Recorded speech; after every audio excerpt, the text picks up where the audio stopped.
آنا فارتکم علی الحوض، میری تمہارے ساتھ ملاقات جب ہوگی تو حوض کوثر پر میں تمہیں ملوں گا۔ حوض کوثر کیا ہے؟ مسیرۃ شہر، اتنا لمبا ہے کہ جس طرح ایک بندہ پورا مہینہ سفر طے کرے، جتنا سفر ایک مہینہ وہ طے کرے گا، حوض کوثر کی لمبائی اتنی زیادہ ہے اور چوڑائی بھی اتنی زیادہ ہے۔ اس کا جام کیسا ہے، اس کا پانی کیسا ہے؟ اللہ کے پیغمبر نے فرمایا ابرد من الثلج، برف سے زیادہ ٹھنڈا ہے۔ ابیض من اللبن، دودھ سے زیادہ سفید ہے۔ احلی من الشرب، اور شہد سے زیادہ میٹھا ہے۔ اللہ کے پیغمبر نے فرمایا میں اپنی امت کو جام بھر بھر کے پلاؤں گا، میری امت جام پیے گی۔ 50,000 سال کا دن ہوگا میرے بھائی۔ اللہ کے پیغمبر نے فرمایا لم یظمأ ابدا، جس بندے نے ایک مرتبہ میرے ہاتھ سے جام پی لیا پورے قیامت والے دن پھر اس کو پیاس نہیں لگے گی۔ اللہ کے پیغمبر نے فرمایا قیامت والا دن آئے گا، کچھ لوگ آئیں گے، ان کے بڑے اچھے لباس ہوں گے، بڑی خوبصورت داڑھیوں والے ہوں گے، بڑے خوبصورت چہروں والے ہوں گے۔ میں فرشتوں سے کہوں گا یہ میری امت کے لوگ ہیں، ان کو میرے پیاس لے آؤ، میں ان کو جام پلاتا ہوں۔ فرشتے عرض کریں گے اللہ کے محبوب، تھے تو یہ آپ کی امتی، آپ کا کلمہ پڑھنے والے لوگ تھے، لیکن آپ کے آنے کے بعد انہوں نے دین کے اندر ایسی تبدیلیاں کی تھیں، انہوں نے دین کے اندر ایسی ایسی بدعات اور رسومات ایجاد کی تھیں کہ آپ کے دین کا حلیہ بگاڑ کر رکھ دیا تھا۔ اللہ کے پیغمبر نے فرمایا میں اس دن فرماؤں گا سحقن سحقن لمن غیر من بعدی، دور لے جاؤ مجھ سے ان کو، میں ان کو دیکھنا بھی گوارا نہیں کرتا جنہوں نے میرے آنے کے بعد میرے دین کا حلیہ بگاڑ کے رکھ دیا، ان کو دیکھنا بھی گوارا نہیں کرتا ہوں۔ یہ بدعات کی اور رسومات کو ایجاد کرنے والوں کی ہلاکت ہوگی۔ فرشتے ان کو گھسیٹ کر جہنم میں ڈال دیں گے، فرشتے ان کو گھسیٹ کر جہنم میں ڈال دیں گے۔ وہ آگے سے کہیں گے رحم کرو رحم کرو، ہم محمد عربی کے امتی ہیں۔ فرشتے فرمائیں گے جب رحمان نے رحم نہیں کیا، محمد عربی نے رحم نہیں کیا تو ہم کیسے رحم کریں، کیسے رحم کریں؟ یہ بدعات ہیں جن کو ہم روزانہ کرتے ہیں، جن کو ہم دین سمجھ کر کرتے ہیں۔ جھنڈیاں لے راؤ، لائٹیں جلاؤ، پھلیاں تقسیم کرو، ناچو گانو، خوشیاں مناؤ۔ یہ پیغمبر کا میلاد ہو رہا ہے، یہ پیغمبر کے آنے کی خوشی منائی جا رہی ہے۔ جب یہ خوشی صحابہ نے نہیں منائی، میرے پیغمبر نے اس طرح خوشی نہیں منائی جس طرح ہم مناتے ہیں۔ اللہ کے پیغمبر نے فرمایا میں سوموار والے دن روزہ رکھتا ہوں کیونکہ میں پیدا ہوا تھا اسی دن میں میرے اوپر قرآن نازل ہونا شروع ہوا ہے، اس شکر کرنے کی وجہ سے میں اللہ کے سامنے روزہ رکھتا ہوں۔ لیکن اگلی بات آپ کو بتاؤں، امت کو روزہ رکھنے کا بھی حکم نہیں دیا، خود روزہ رکھا، امت کو نہیں کہا کہ آپ روزہ رکھیں۔ دوسری بات، جب اللہ کے پیغمبر پیدا ہوئے تھے تو آپ کے گھر والوں نے خوشی منائی تھی، ہمیں بھی منانی چاہیے جب ہمارا بیٹا کوئی پیدا ہو۔ لیکن اسی دن اور اگلے سال پھر اگلے سال برسی منانا بدعت ہے۔ جب بیٹا پیدا ہو تو مٹھائیاں تقسیم کرنی چاہیے، خوشی کا دن ہے، تشکر کرنا چاہیے، نفل پڑھنے چاہیے۔ لیکن جب پھر وہ اسی دن اگلا سال کا وہ اگلا دن آئے تو پھر وہ کیک کاٹنا اور یہ کرنا، یہ کیا ہے؟ یہ بدعت ہے، یہ بدعت بنتی ہے۔ تو میرا بھائیو، یہ جو لائٹیں ہم لگاتے ہیں، یہ جو جھنڈیاں ہم لگاتے ہیں، یہ جو کلخانیاں ہم کرتے ہیں، یہ جو قرآن خوانیاں ہم کرتے ہیں، یہ جو میلاد ہم مناتے ہیں، اگر انہی کاموں کی وجہ سے قیامت والے دن محمد عربی کی نظروں سے گر گئے تو کہاں جائیں گے؟ کون سی جائے پناہ پکڑیں گے ہم جب رحمان کا غصہ عروج پر ہوگا؟ لمن الملک اليوم، کون ہے آج بادشاہ؟ اللہ کے پیغمبر نے فرمایا قیامت والا دن آئے گا، ساری امت ایک میدان میں جمع ہوگی،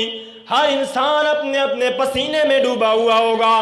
اولین و آخرین کو اللہ اکٹھا فرمائیں گے، ہر انسان ننگے بدن اور ننگے پاؤں ہوگا، سورج کی روشنی اور تپش سوانحے پر ہوگی، رب العالمین کا غصہ عروج پر ہوگا، سارے کے سارے لوگ جمع ہو کر یہ کہیں گے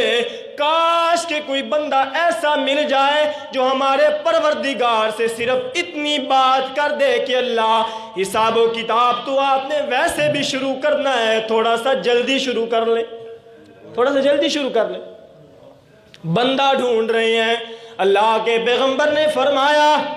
ہر انسان کے دل کے اندر رب العالمین بات ڈالیں گے، چلو اپنے بابا آدم کی طرف چلتے ہیں، وہ تو ہمارے بابا ہیں نا، ہم انہی کی صلب میں سے نکلے ہوئے ہیں، ان کے پاس جاتے ہیں، وہ اللہ سے بات کریں گے۔ جب ساری کی ساری انسانیت دوڑ کر حضرت آدم کے پاس جائے گی، اے بابا آدم، آپ تو بشروں کے باپ ہیں، آپ تو پوری انسانیت کے باپ ہیں، اللہ سے صرف اتنی سی بات کرنی ہے کہ ہمارا حساب و کتاب تھوڑا جلدی شروع کر دے۔ حضرت آدم فرمائیں گے لست لہا، یہ میرا منصب نہیں ہے، مجھے اللہ نے یہ حکم نہیں دیا کہ میں اوروں کی سفارشیں کرتا پھروں، تمہیں ایک رستہ بتاتا ہوں، حضرت نوح کے پاس چلے جاؤ، انہوں نے 950 سال اللہ کی توحید کا پیغام سنایا ہے۔ قرآن کہتا ہے وَلَقَدْ أَرْسَلْنَا نُوحًا إِلَىٰ قَوْمِهِ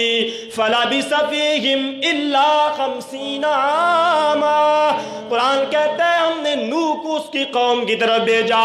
اس نے 950 سال اللہ کی توحید کا پیغام سنایا، ساری کی ساری خلقت دوڑ کر حضرت نوح کے دروازے پر آئے گی، اے نوح پیغمبر، آپ تو بڑے جلیل القدر پیغمبر ہیں، اللہ سے صرف اتنی سی بات کرنی ہے کہ ہمارا حساب کتاب تھوڑا جلدی شروع کر دے۔ حضرت نوح فرمائیں گے لست لہا، یہ میرا منصب نہیں ہے، تمہیں ایک رستہ بتاتا ہوں، حضرت ابراہیم کے پاس چلے جاؤ، وہ جد الانبیاء ہیں، انہوں نے بڑی قربانیاں دی ہیں، آگ کے اندر کود پڑے تھے، بیٹے کو ذبح کرنے کے لیے تیار ہوئے، اپنے بابا کو بھی اللہ کی توحید کے لیے چھوڑ دیا، ان کے پاس چلے جاؤ، ساری کی ساری خلقت دوڑ کر حضرت ابراہیم کے پاس آتے ہیں، انہوں نے بھی وہی جواب دیا لست لہا، چلے جاؤ، اس طرح کرو، موسیٰ کے پاس جاؤ، بڑے اللہ کے لاڈلے پیغمبر ہیں، اللہ نے ان سے کلام بھی کیا تھا، اللہ ان کو کوئی طور پر بھی بلاتا تھا، حضرت موسیٰ نے بھی یہی جواب دیا۔ اب حضرت عیسیٰ کے پاس آئے ہیں، حضرت عیسیٰ نے فرمایا لست لہا، میرا منصب یہ نہیں ہے، لیکن تمہیں ایک جائے پناہ بتاتا ہوں، لیکن تمہیں ایک پیغمبر کی بات سناتا ہوں، لیکن تمہیں ایک ایسے بندے کی بات سناتا ہوں جو اللہ کا بلا ڈاڈلا پیغمبر ہے، جس کا چہرہ والضحیٰ والا ہے، جس کی زلفیں واللیل والی ہیں، جس کے دانتوں کی قسمیں اللہ اٹھاتے ہیں، جس کی آنکھوں کی قسمیں اللہ اٹھاتے ہیں، جس کی چہرے کی قسمیں اللہ اٹھاتے ہیں، جس کی زندگی کی قسمیں اللہ اٹھاتے ہیں، اس پیغمبر کے پاس چلے جاؤ، وہ تمہارا کام کر سکتا ہے۔ ساری کی ساری خلقت دوڑ کر محمد عربی صلی اللہ علیہ وسلم کے دروازے پر آئے گی، ایک بات کرنی اللہ سے کہ صرف حساب و کتاب تھوڑا جلدی شروع کر دے۔ اللہ کے پیغمبر لست لہا نہیں فرمائیں گے، فرمائیں گے آنا لہا، مجھے جو اللہ نے مقام دیا ہے وہ اور کسی نبی کو نہیں دیا۔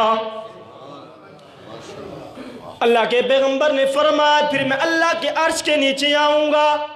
اللہ کی حمدیں کروں گا، اللہ کی تعریفیں کروں گا، ثنائیں کروں گا، اور ایسی ایسی تعریفیں اللہ میرے دل میں ڈالیں گے وَيُلْهِمُنِي رَبِّي مَحَامِدَهُ أَحْمَدَهُ لَا يَحْضُرُنِي الْآن، اللہ میرے دل کے اندر ایسی ایسی تعریفیں ڈالیں گے کہ ان تعریفوں میں سے ایک لفظ بھی آج مجھے نہیں آتا، اسی وقت اللہ میرے دل میں ڈالتے جائیں گے، میں اللہ کی تعریفیں کرتا چلا جاؤں گا۔ جب تعریفوں کی حد ہو جائے گی نا،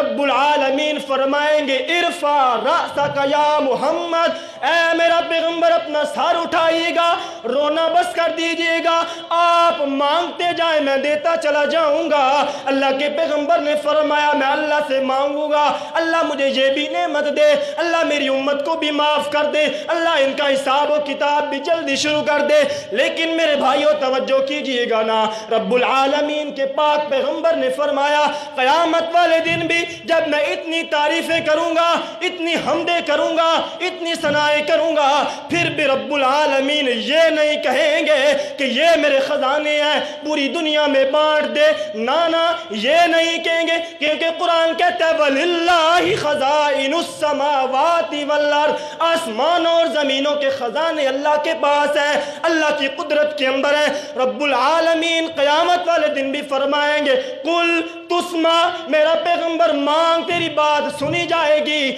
سل توتا مانگ تجھے دیا جائے گا۔ اللہ تعالیٰ یہ ثابت کر دیں گے کہ مانگنے والا معبود ہوتا ہے، مانگنے والا بندہ ہوتا ہے، دینے والی پروردگار کی ذات ہے۔ قیامت والے دن بھی اللہ یہی کہیں گے میرا پیغمبر تجھے مانگنا اچھا لگتا ہے، مجھے دینا اچھا لگتا ہے۔